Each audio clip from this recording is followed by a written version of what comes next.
और हमें अपने मुल्क से प्यार है, इस वजह से हम इतनी गर्मी में, और मेरी तबीयत भी ठीक नहीं है, फिर भी हम लोग आए हैं इसलिए कि हम अगर आज नहीं निकलेंगे तो फिर नहीं निकल सकते। वो अकेडमी में होते थे तो उनको बकलोल कहा जाता था।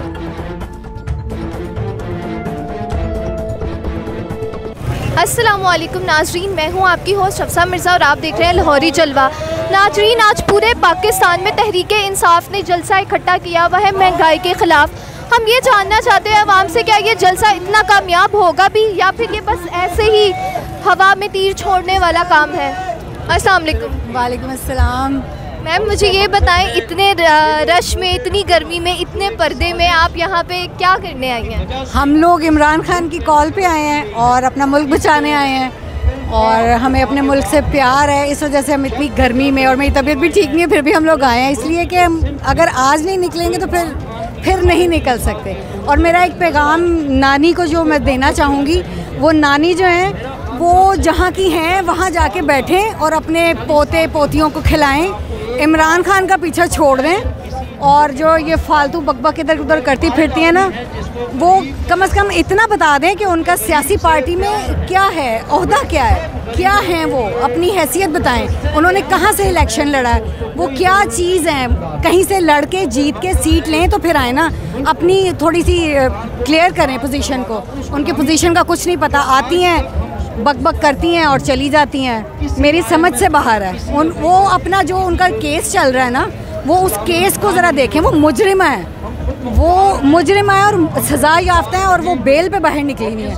तो आपको क्या लगता है कि ये इतना बड़ा जलसा जो हो रहा है, इसका कोई मौजूदा हुकूमत पे असर होगा? उस मौजूदा हुकूमत पे काफ़ी असर है, वो बौखलाई हुई है, तभी तो वो अजीब अजीब सी हरकतें करती है। उन्होंने जो आज सुबह PTI के दफ्तर पे हमला किया है, वो इनकी बौखलाहट की वजह से ही है।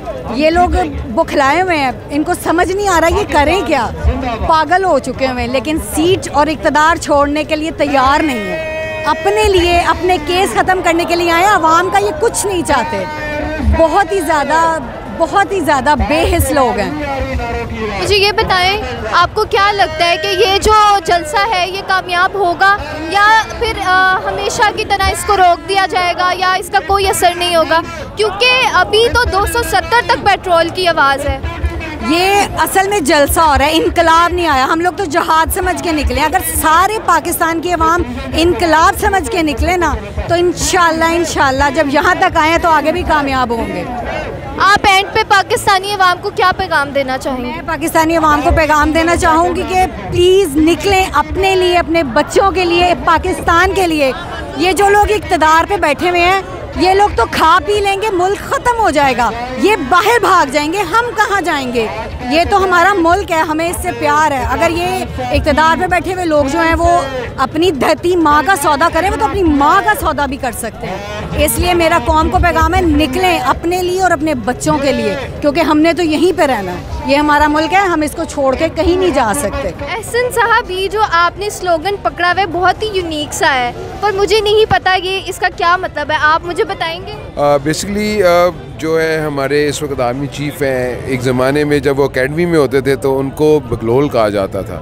तो हम बेसिकली इस चीज़ को प्रेजेंट कर रहे हैं कि ये चीज़ जो है, इसको किस तरह जो है, वो एक बंदा वो जो उसके एक ज़माने के अंदर बिल्कुल ही फारग आदमी था, और उसको जब चीफ़ ऑफ आर्मी स्टाफ बना तो बहुत सारी चीज़ें काउंट करनी होती हैं कि आपका किस तरह का एटीट्यूड है और किस तरह के बंदे को ऊपर लेके आ रहे हैं। तो बेसिकली ये उस चीज़ की निशानदेही कर रहा है। आपने और भी काफ़ी सारे स्लोगन्स पकड़े हुए हैं, आप ज़रा दिखाएंगे ये क्या क्या लिखा हुआ है आपने? बहुत सारे स्लोगन्स हमने बनाए हैं आज, और आप ज़रा दिखाएं कैमरे में। बिल्कुल, ये देखें, ये एक हमने स्लोगन पकड़ा है, उधर देखें। जी साइड पे हो जाए यार भाई।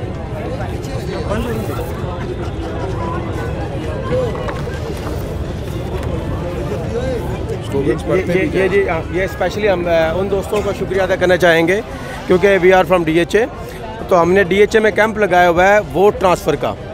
जिन लोगों को आज इस मजमे में बहुत ज़रूरी है उन दोस्तों को बताना कि इलेक्शन कमीशन ने 21 मई से लेके 19 जून तक जो आज थी डिस्प्ले सेंटर कायम किए पूरे मुल्क में, लेकिन अब उसमें डिस्प्ले सेंटर की मियाद में 11 दिन का इजाफा कर दी गया 30 जून तक।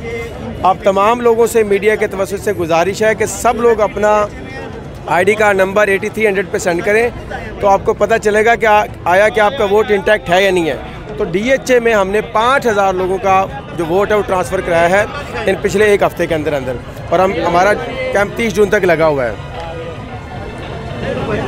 यहाँ पे ये आप देख सकती हैं कि जिसके नारे बजने थे बज गए, लेकिन आवाम के साथ जो हुआ वो आपके सामने ही है।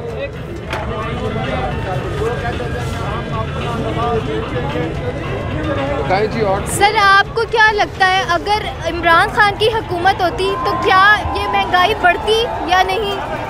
अच्छा देखें, अगर आप एक जर्नलिज़म की स्टूडेंट है ना, तो आपको इस बात का हिस्टोरिकल बैकग्राउंड का पता होना चाहिए कि हर वो शख्स जो एक घर का सरबराह है, एक मोहल्ले का सरबराह है, एक सूबे का है, एक मुल्क का है, वो बेहतर जानता है कि उसकी प्लानिंग क्या है।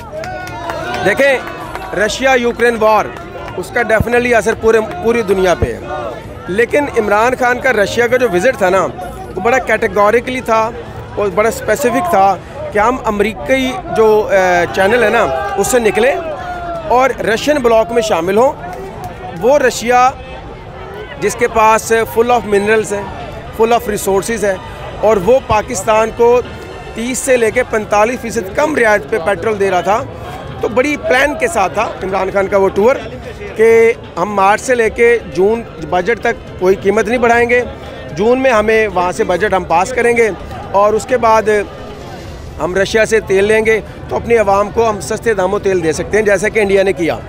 देखिए, वो जो ग़ुलामी है ना, ग़ुलामी की कैफियत क्या है?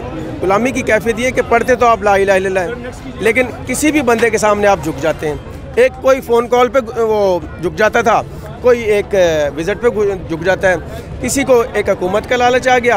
अब आपके सामने है कि कल का जो कराची का जो रिज़ल्ट था ने 240 का, उसमें आप देखिए अवाम ने 8% लोगों ने वोट डाला है, 5 लाख से ज़्यादा वोट, और 8% लोगों ने वोट डाल के उस सीट का फैसला करवा लिया है। और जीत कौन रहा था, जितवा किसको दिया, सब जानते हैं। ये अवाम अंधी नहीं है, ये आज की 21वीं सदी की अवाम है जिसमें सोशल मीडिया के लोग यूज़र हैं, वो एक एक चीज़ को जानते हैं, लम्हा बालम्हा उनको बाखबर है।